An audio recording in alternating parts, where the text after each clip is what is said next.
ये जदयू और भाजपा के लोग हैं ना, इन पर सत्ता का नशा चढ़ गया। बिहार के युवाओं से कोई मतलब ही नहीं है, बस पलटी मार मार के सत्ता की मलाई खाते रहो। जी नमस्ते, झकास भारत आप देख रहे हैं। मेरा नाम आदित्य कुमार है। अभी हम लोग बात करेंगे पूर्व आईपीएस अमिताभ सर से, जो पूर्व आईपीएस भी रह चुके हैं। लगातार ये बहुत वायरल भी रहे हैं। लगातार इनकी बातें आप लोग अलग अलग प्लेटफॉर्मों पर सुनते रहते होंगे। इनसे हम लोग बात करेंगे बीपीएससी टीआरई 3.0 की सप्लीमेंट्री के विषय में ये क्या सोचते हैं और इनकी क्या राय है सरकार के बारे में। सर, आपने देखा होगा बीपीएससी टीआरई 3.0 के सप्लीमेंट्री वाले बच्चे लगातार सर अपनी मांगों को लेकर 100 से अधिक दिनों से धरना प्रदर्शन कर रहे हैं। देखिए, कर तो रहे हैं, लेकिन सरकार जो ऐसी मतलब क्या कहें, गूंगी और बहरी और संवेदनहीन सरकार है कि उसकी कान पर जू नहीं रंग रही है। अब देखिए, जो बिहार में शिक्षक भर्ती बहाली हो रही है, जिसका आपने टीआरई 3 अब तो 4 तक बात पहुंच गई है, तो ये अगस्त में कंप्लीट करने के लिए बात हो रही है। तो वही मैंने कहा कि ये तो शुरू से ही देखिए बहुत हमेशा से विवादों में रहा। टीआरई 3 का आपको याद होगा, जो 15 मार्च को परीक्षा हुई थी, तो उसमें इसका पेपर ही लीक हो गया था। हजारीबाग में कोहिनूर बैंक्वेट हॉल है, वहां पर 250 लड़के लड़कियां पकड़े गए थे, क्योंकि उसको सॉल्वर गैंग सॉल्व करवा रहा था। फिर 15 मार्च वाली परीक्षा रद्द हुई थी, फिर दोबारा परीक्षा हुई थी।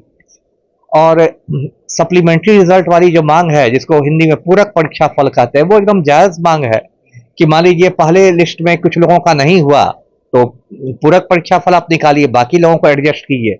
देखिए, टीआरई के साथ क्या दिक्कत हो गई है, बिहार में अराजक स्थिति है। इस 2 एजेंसियां जुड़ी हुई है शिक्षक भर्ती से।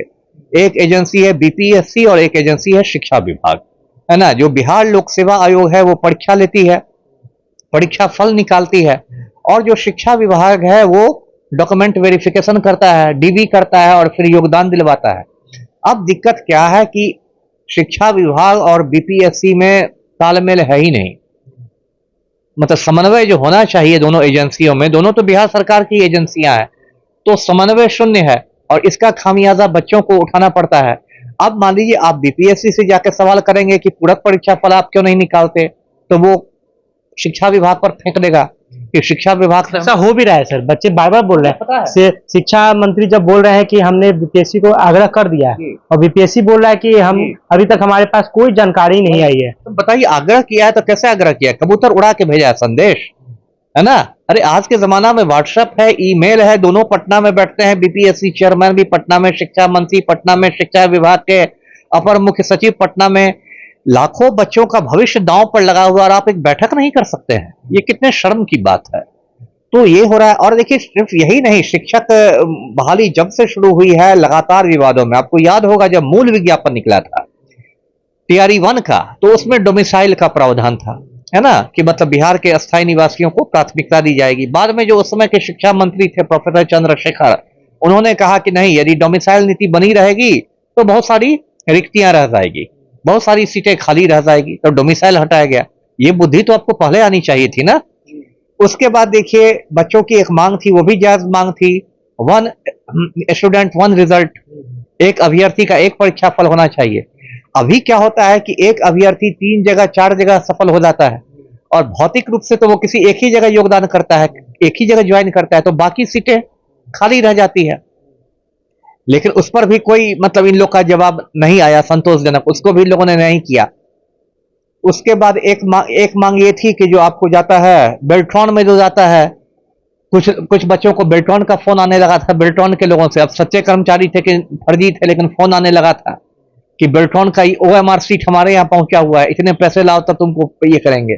उसमें भी मैंने कहा था कि ये जो चीजें हैं, बेल्ट्रॉन चूंकि विवादित एजेंसी है तो बिहार के बाहर इसको मूल्यांकन के लिए भेजना चाहिए था। तो देखिए, अभी एक डोमिसाइल का फिर से आंदोलन शुरू हुआ है। आपको याद होगा 4-5 दिन पहले, कुछ दिन पहले ही दिलीप के द्वारा आंदोलन किया जा रहा था पटना में, बच्चे इकट्ठा हुए थे डोमिसाइल। उसमें फिर क्या किया गया कि मुख्यमंत्री सचिवालय में जाके कुछ अधिकारियों से मिला लिया गया। देखिए, दिक्कत क्या है कि बिहार में कोई ठोस नीति नहीं है सरकार की, बिल्कुल अराजक स्थिति है। बच्चों के भविष्य के साथ खिलवाड़ किया जा रहा है। और शिक्षक भर्ती क्या, कौन सी भर्ती बिहार में ठीक से हो रही है? आप 17वीं संयुक्त परीक्षा को देखिए, 2-3 महीने तक बीपीएससी अभ्यर्थियों का आंदोलन चला। सिर्फ दिसंबर महीने में 3-3 बार लाठीचार्ज उन पर हुए। 6 दिसंबर को, 25 दिसंबर को, 29 दिसंबर को पानी के फव्वारे छोड़े गए। सोनू कुमार नाम के एक अभ्यर्थी ने आत्महत्या कर ली। ये स्थिति हुई ना। उस समय भी आपको याद होगा नॉर्मलाइजेशन का मुद्दा पर कितना रायता फैला था। कहा गया था कि 3 सेट्स ऑफ क्वेश्चन पेपर्स दिए जाएंगे और फिर नॉर्मलाइज होगा। बाद में जब सब लाठियां चल गई तब बीपीएससी ने सफाई दी कि नहीं, ऐसा कोई प्रस्ताव नहीं है। अरे यही सफाई आपको 10 दिन 15 दिन पहले देनी चाहिए थी, प्रेस विज्ञप्ति के माध्यम से देनी चाहिए थी। जानबूझ के आपने कंफ्यूजन की स्थिति रखी।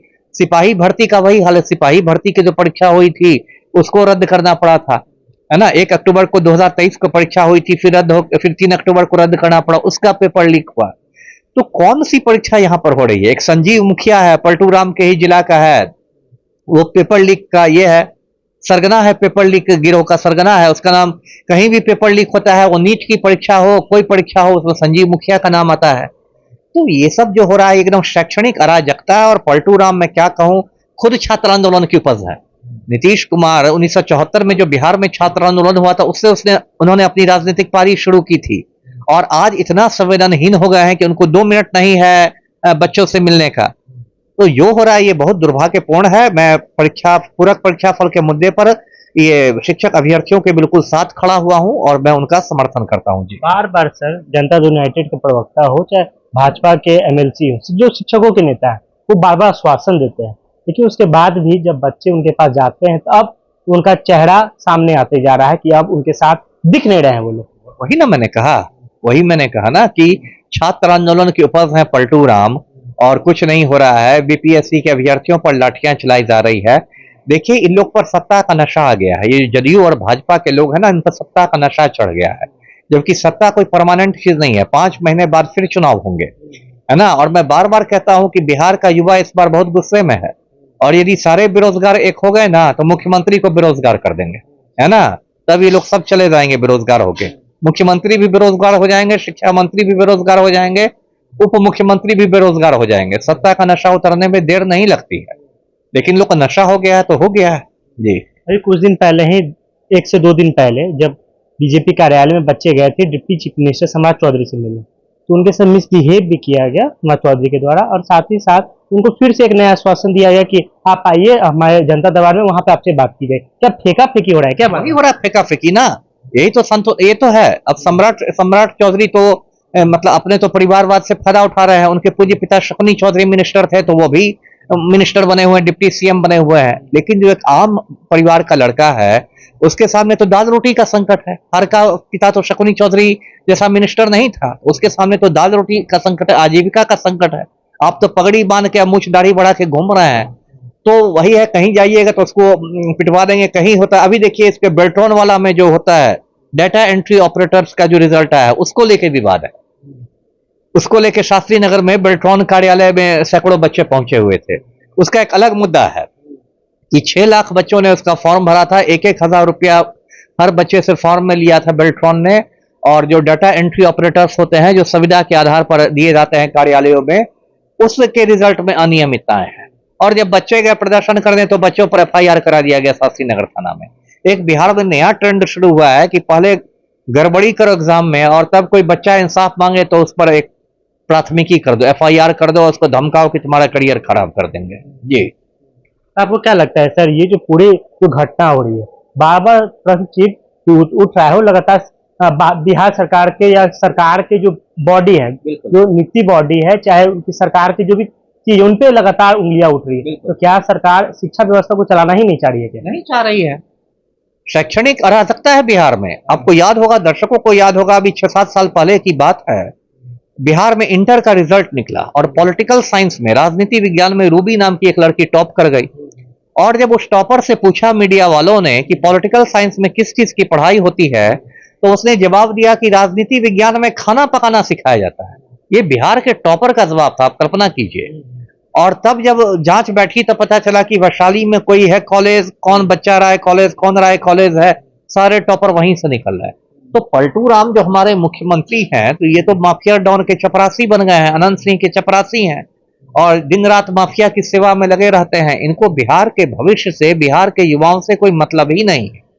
बस पलटी मार मार के सत्ता की मलाई खाते रहो। जी, तो मतलब बीपीएससी टीआरई सप्लीमेंट्री विषय डोमिसाइल नीति को लेकर लगातार हम लोग बातचीत कर रहे हैं। इसी विषय में अभी हम लोग पूर्व आईपीएस अमिताभ दास सर से बातचीत करने आए थे। डोमिसाइल नीति पर उन्होंने स्पष्ट किया है कि जो बच्चे लगातार डोमिसाइल नीति की बात कर रहे हैं, 100 से अधिक दिनों से इनकी बातें सर ने रखी है और सरकार को भी बताया है कि क्या आपको करना चाहिए और क्या नहीं करना चाहिए। लगातार ये वायरल है, पूर्व है, लेकिन वायरल आईपीएस कहलाते हैं। इनसे हम लोग जुड़े थे। मेरा नाम आदित्य कुमार है। अब झकास भारत से जुड़े रहे, एक एक अपडेट को हम लोग लाने की कोशिश करेंगे। बहुत बहुत धन्यवाद।